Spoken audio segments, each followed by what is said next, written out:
Hasn't collapsed, but it's no longer growing the way it used to. Margins are down, cash flow is turning negative, and the company is spending aggressively. The key shift is this. Tesla is no longer being valued as a car business. It's being valued as an AI company, and that changes everything.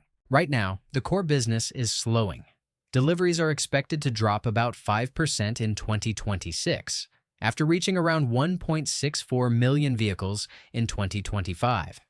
Margins have compressed significantly. Back in 2022, Tesla was doing close to 29% automotive gross margin. Now it's sitting in the mid-teens. That's a massive decline.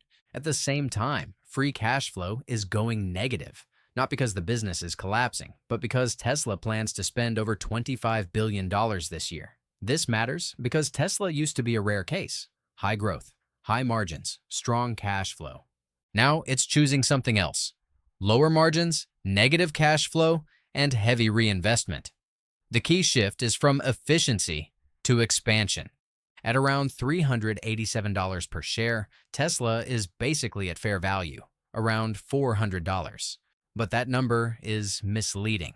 Only a small part of the valuation comes from the current car business. Most of it comes from future assumptions. Rough breakdown. About 30% of valuation comes from robotaxi, around 25% from humanoid robots, about 15% from self-driving subscriptions. That's roughly 70% of the valuation tied to things that don't exist at scale yet. This matters because you're not buying Tesla as it is today. You're buying a future version of Tesla that must execute perfectly. If those bets work, upside goes towards $700. If they fail, downside can drop toward $80. So the valuation is binary, not stable. Tesla is no longer primarily a car manufacturer. The company is repositioning itself as a real-world AI platform.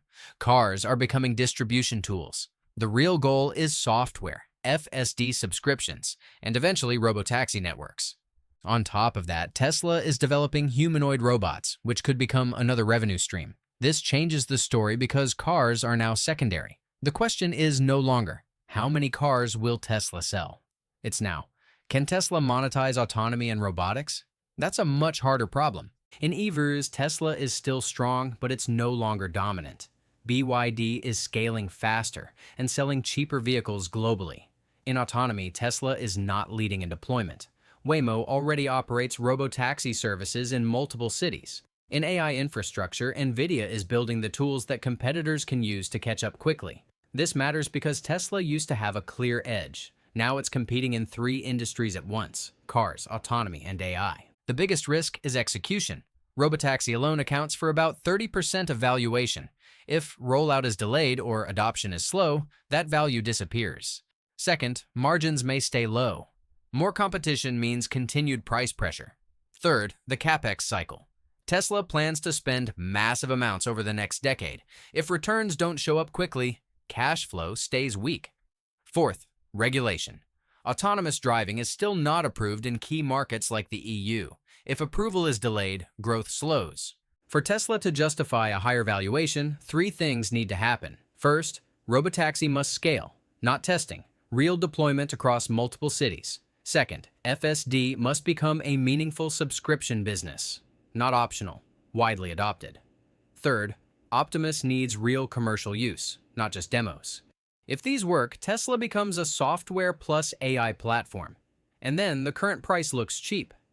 This stock is not a traditional growth story anymore. It's a high-conviction AI bet. If Tesla succeeds in autonomy and robotics, the upside is large. If it doesn't, the valuation has very little support from the core business. So this is not for conservative investors. It fits people who are willing to take concentrated risk on a specific technological outcome.